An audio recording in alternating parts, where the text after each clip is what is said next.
Friends केमन आछो सबाई आशा करছি সবাই ভালো আছো আমিও খুব ভালো আছি।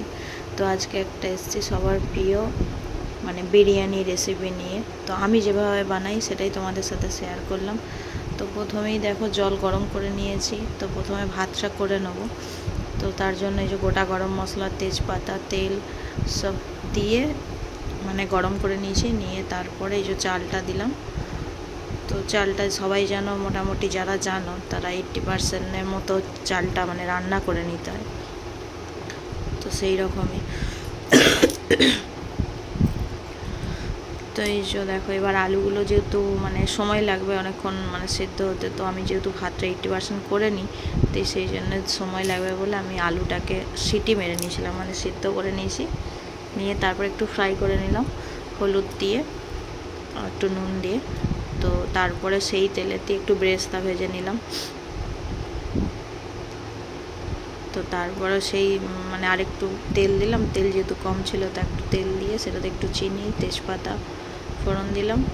তো তারপরে মাংসর রান্নাটা করব বলে চিকেনটা, তো সেই জন্য আমি পেঁয়াজটা এই যে ভেজে নিচ্ছি, মশলাটা রেডি করব।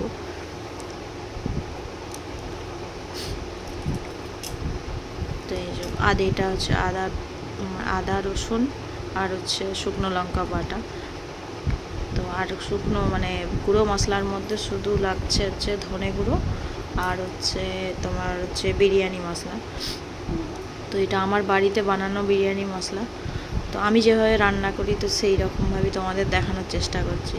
তো এটা হচ্ছে মিট মশলা। যেহেতু মশলা দেওয়া মানে পুড়ে যাওয়ার চান্স বেশি, তো সেই জন্য একটু জল দিয়ে দিলাম। তো এরপর ভালোভাবে কষিয়ে নিয়ে মাংসটা দিয়ে দিলাম। তো এরপর একটু মাংসটা একটু হালকা নাড়াচাড়া করে নিলাম মশলার মধ্যে। তো তারপর একটু নুন মানে লবণ পরিমাণ মতো দিলাম, দিয়ে এবার ঢাকা চাপা দিয়ে যেভাবে রান্না করে তো সেভাবে রান্না করলাম। তো তারপরে যে হয়েই গেছে দেখতে পাচ্ছ, মানে সব ক্লিপ আমি নিতে পারিনি, একা হাতে সবটা করতে হয়।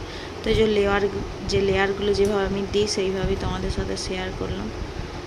তো দেখো প্রথমে ভাত দিয়েছি, মানে প্রথমে ঘি, তারপরে ভাত, তারপরে মাংস, তারপরে আবার আলু, তারপরে আলুর সাথে কিছুটা মাংস, এইভাবে যেভাবে লেয়ার করে জানো সবাই।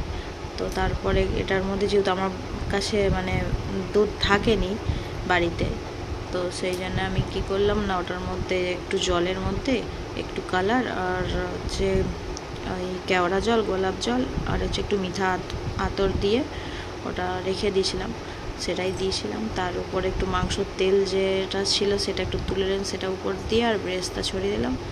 দিয়ে এটা মোটামুটি 15-20 মিনিটের মতো দমে দিয়ে রাখবো, তারপরেই নামাবো। তো এই যে আমার হয়ে গেছে রেডি। তো এই যে দেখতেই পাচ্ছ কেমন দেখতে লাগছে অবশ্যই কমেন্ট করে জানিও। মানে খুব হালকা মশলা আমার বাড়ির সবাই পছন্দ করে, তো আমি খুব হালকা মশলাতেই করেছি, আমি বেশি মশলা দিইনি। দেখতেই পাচ্ছ পুরো একদম ফ্রেশ, একদম ঝরঝর করছে ভাত। তো সবাইকে দিয়ে নিজে বসে বললাম, তাই তোমাদেরকে একটু দেখাচ্ছিলাম। দেখতে কেমন হয়েছে অবশ্যই জানিও, আর আমার ভিডিও কেমন লাগে তোমাদের কমেন্ট করে জানিও।